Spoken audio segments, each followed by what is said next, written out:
Yang pertama, saya akan menjelaskan mengenai faktor-faktor yang mempengaruhi pertumbuhan dan juga perkembangan individu. Nah, dalam kehidupan anak, ada dua proses yang beroperasi secara kontinu, yaitu pertumbuhan dan juga perkembangan. Kedua proses ini berlangsung secara interdependensi, artinya saling bergantung satu sama lain.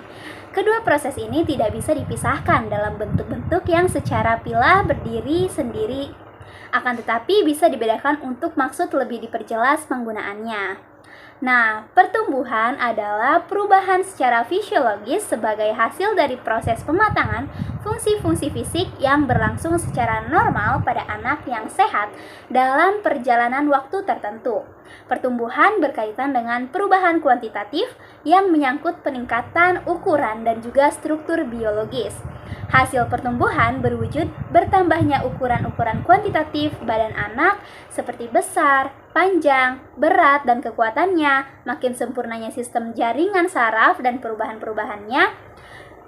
Adapun faktor-faktor yang mempengaruhi pertumbuhan yang kurang normal yaitu antara lain, pertama, faktor-faktor yang terjadi sebelum lahir seperti kekurangan nutrisi pada ibu dan janin terkena virus, keracunan sewaktu bayi, kemudian terkena infeksi oleh bakteri sifilis, terkena penyakit TBC, kolera, tifus, gondok, sakit gula, dan lain-lain. Kemudian, yang kedua, faktor ketika lahir atau saat kelahiran, antara lain pendarahan pada kepala bayi pada saat dilahirkan dan efek susunan saraf pusat karena proses kelahiran bayi dilakukan dengan bantuan tang atau tongue verlosing. Dan ketiga, faktor yang dialami bayi sesudah lahir antara lain pengalaman traumatik pada kepala bagian dalam karena terluka karena kepala bayi atau janin terpukul dan gangguan berbagai jenis penyakit. Keempat, faktor psikologis. Antara lain karena bayi ditinggalkan oleh ibunya, ayah, atau kedua orang tuanya. Sebab lain adalah anak-anak dititipkan kepada suatu lembaga seperti rumah sakit, rumah yatim piatu, yayasan perawatan bayi, dan lain-lain. Sehingga mereka kurang sekali mendapatkan perawatan jasmaniah dan cinta kasih dari orang tua. Anak-anak tersebut mengalami kehampaan atau inefisiensi psikis, kering dari perasaan sehingga mengakibatkan kelambatan pertumbuhan pada semua fungsi jasmania. Nah, pertumbuhan fisik memanglah mempengaruhi perkembangan psikologis. Demikian juga sebaliknya, faktor psikologis dapat mempengaruhi pertumbuhan fisik. Saya Ida Diana akan menjelaskan mengenai perubahan-perubahan dalam pertumbuhan dan perkembangan. Nah, perubahan tersebut terdiri dari 4 kategori utama, yaitu perubahan dalam ukuran, perubahan dalam perbandingan, perubahan untuk mengganti hal-hal yang lama, serta perubahan untuk memperoleh hal-hal yang baru. Oke, untuk yang pertama yakni perubahan dalam ukuran. Misalkan panjang ya.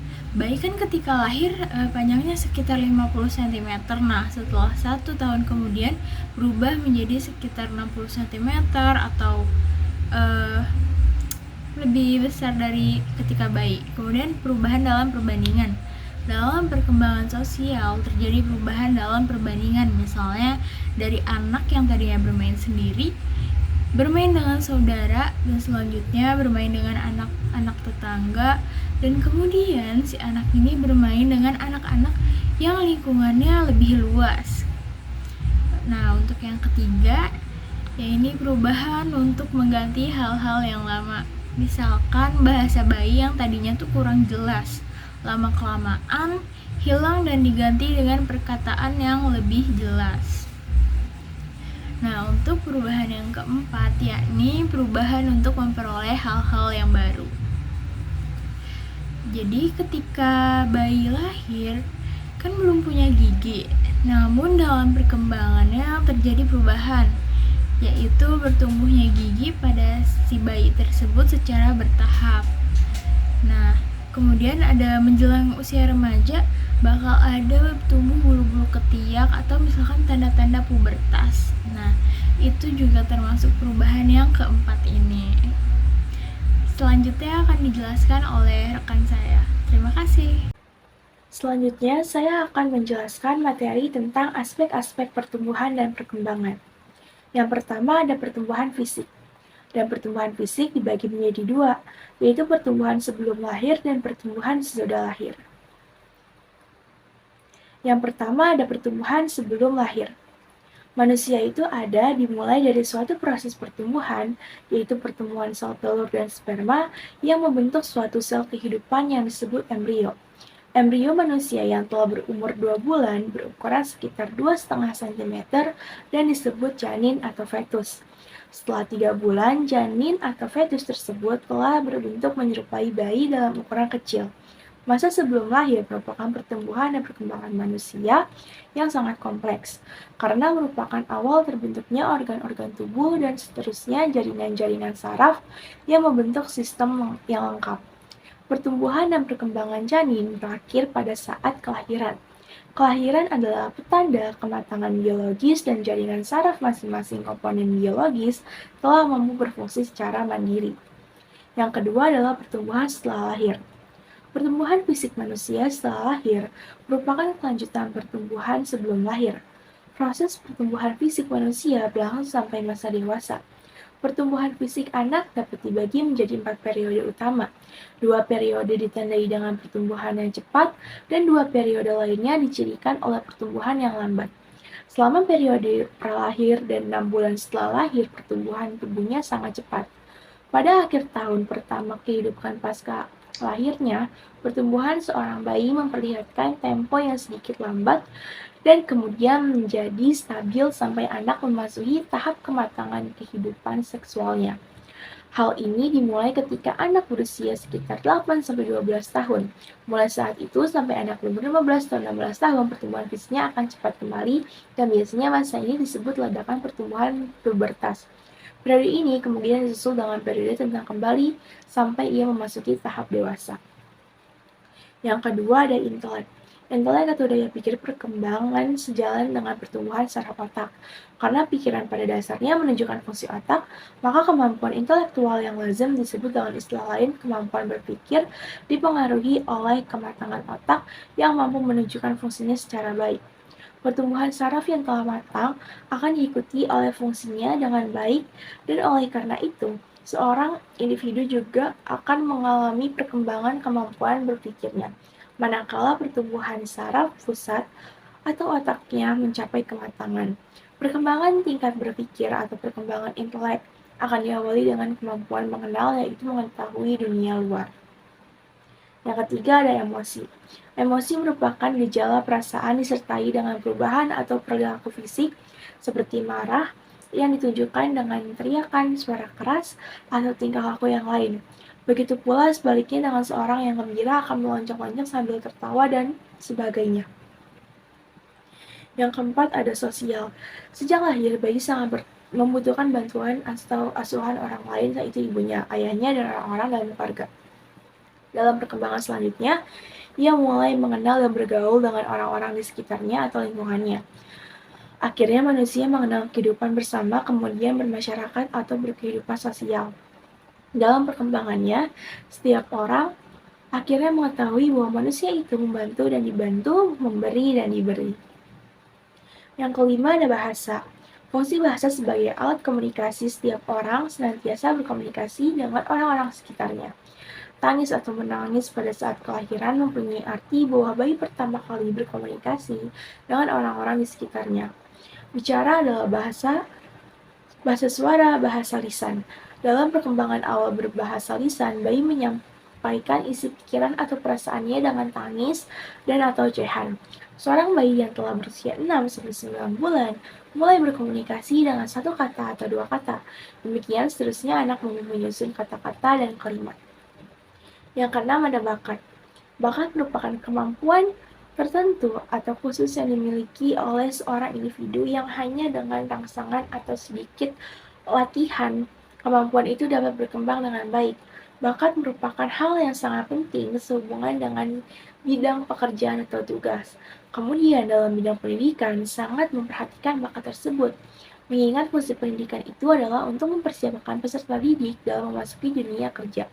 bakat perlu mendapat perhatian di dunia pendidikan untuk dikembangkan secara maksimal dalam rangka mempersiapkan sumber daya manusia yang handal. Yang ketujuh ada sikap, nilai, dan moral. Tujuan akhir dari proses belajar dikelompokkan menjadi 3 sasaran, yaitu penguasaan pengetahuan atau kognitif, penguasaan nilai dan sikap atau afektif, dan penguasaan psikomotorik. Belum pada masa bayi, sikap, nilai, dan moral belum dipersoalkan, tapi dalam proses selanjutnya sangat perlu mendapat perhatian kelak menjadi seorang yang mampu menentukan sikap yang positif, mampu menjunjung tinggi nilai-nilai dan moral di dalam masyarakat. Saya Najwa Amalia.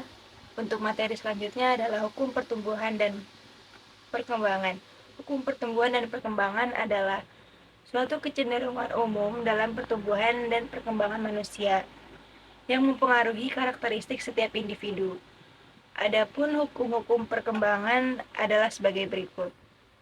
Yang pertama ada hukum Shepard-Koundal menyatakan bahwa pertumbuhan fisik dimulai dari kepala ke arah kaki. Bagian pada kepala tumbuh terlebih dahulu daripada bagian-bagian lain. Yang kedua ada hukum proksimo distal, menyatakan bahwa pertumbuhan fisik berpusat pada sumbu dan mengarah ke tepi. Alat-alat tubuh yang berada di pusat seperti jantung, hati, dan alat-alat pencernaan lebih dahulu berfungsi daripada yang ada di tepi. Yang ketiga ada perkembangan terjadi dari umum ke khusus, menyatakan bahwa proses perkembangan yang dimulai dari hal-hal yang umum, kemudian sedikit demi sedikit meningkat ke hal-hal yang lebih khusus. Seperti yang dikemukakan oleh Werner bahwa anak lebih dahulu mampu menggerakkan lengan atas, lengan bawah, tepuk tangan terlebih dahulu daripada menggerakkan jari-jari tangannya. Yang keempat ada perkembangan berlangsung dalam tahapan-tahapan perkembangan, menyatakan bahwa dalam proses perkembangan terjadi tahapan yang terbagi ke dalam masa-masa perkembangan, di mana setiap masa perkembangan terdapat ciri-ciri perkembangan yang berbeda. Contoh penahapan pada manusia antara lain meliputi masa pralahir, masa jabang bayi 0-2 minggu, masa bayi 2-1 bulan, masa prasekolah 1-5 tahun, dan seterusnya. Yang terakhir ada hukum tempo dan ritme perkembangan, menyatakan bahwa tahapan perkembangan berlangsung secara berurutan, terus-menerus dan dalam tempo perkembangan yang relatif tetap, serta berlaku umum. Perbedaan cepat lambatnya suatu penahapan perkembangan menampilkan perbedaan individual yang tidak banyak yang bisa dilakukan guru atau orang tua untuk mempercepat atau memperlambat tempo dan irama perkembangan tersebut. Untuk materi selanjutnya akan disampaikan oleh teman saya. Ada harapan-harapan untuk dapat berdiri sendiri dan untuk hidup mandiri secara sosial, ekonomis akan berkaitan dengan berbagai masalah untuk menetapkan pilihan jenis pekerjaan dan jenis pendidikan. Penyesuaian sosial merupakan salah satu yang sangat sulit dihadapi oleh remaja. Pada jenjang kehidupan remaja, seseorang telah berada pada posisi yang cukup kompleks di mana ia telah banyak menyelesaikan tugas-tugas perkembangannya seperti misalnya mengatasi sifat tergantung pada orang lain, memahami norma-norma pergaulan dengan teman sebayanya, dan lain-lain. Secara sadar, pada akhir masa kanak-kanak seseorang, seorang individu berupaya untuk dapat bersikap dan berperilaku dewasa. Hal ini merupakan tugas yang cukup berat bagi para remaja untuk lebih menuntaskan tugas-tugas perkembangannya. Sehubungan dengan semakin luasnya kompleksnya kondisi kehidupan yang harus dihadapi, tidak lagi mereka dijuluki sebagai kanak-kanak, melainkan ingin dihargai dan diakui sebagai orang yang sudah dewasa. Dengan demikian, para remaja menjalani tugas mempersiapkan diri untuk dapat hidup dewasa. Dalam arti mampu mengatasi masalah-masalah, bertindak dan bertanggung jawab sendiri. Oleh karena itu, tugas-tugas perkembangan pada masa remaja ini dipusatkan pada upaya untuk menanggulangi sikap dan pola perilaku kekanak-kanakan. Nah, tugas-tugas perkembangan tersebut oleh Havighurst dikaitkan dengan fungsi belajar karena pada hakikatnya perkembangan hidup manusia dipandang sebagai upaya mempelajari norma kehidupan dan budaya masyarakat agar mereka mampu melakukan penyesuaian diri dengan baik di dalam kehidupan nyata. Untuk memahami jenis tugas perkembangan remaja, perlu dipahami hal yang harus dilakukan oleh dewasa. Makna dewasa dapat diartikan dari berbagai segi sehingga dikenal istilah dewa secara fisik, secara sosial. Secara psikologis, dewa menurut hukum dan sebagainya setelah seseorang berusia 17 tahun dikatakan sebagai orang yang telah dewasa dan dapat diartikan sebagai dewasa dari berbagai segi, baik dewasa dari segi fisik, yang berarti orang itu telah siap untuk melaksanakan tugas-tugas reproduksi, dewasa dari segi hukum, yang berarti seseorang telah dapat dikenai aturan-aturan hukum atau telah harus mempertanggungjawabkan segala perbuatannya sesuai dengan hukum yang berlaku. Oleh karena itu, jenis tugas perkembangan remaja itu pada dasarnya mencakup segala persiapan diri untuk memasuki jenjang dewasa, yang intinya bertolak dari tugas perkembangan fisik dan tugas perkembangan sosio-psikologis. Havighurst, Gorison, 1956, halaman 14-15 mengemukakan 10 jenis perkembangan remaja sebagai berikut. Nah, yang pertama itu ada mencapai hubungan dengan teman lawan jenisnya secara lebih memuaskan dan matang. Yang kedua ada mencapai perasaan seks dewasa yang diterima secara sosial. Yang ketiga menerima keadaan badannya dan menggunakan secara efektif. Yang keempat ada mencapai kebebasan emosional dari orang dewasa. Yang kelima ada mencapai kebebasan ekonomi. Yang keenam ada memilih dan menyiapkan suatu pekerjaan. Yang ketujuh itu menyiapkan perkawinan dan kehidupan berkeluarga. Yang kedelapan ada mengembangkan keterampilan dan konsep intelektual yang perlu bagi warga yang kompeten. Yang kesembilan menginginkan dan mencapai tingkah laku yang bertanggung jawab secara sosial. Dan yang terakhir, yang ke-10 itu ada menggapai suatu perangkat nilai yang digunakan sebagai pedoman tingkah laku.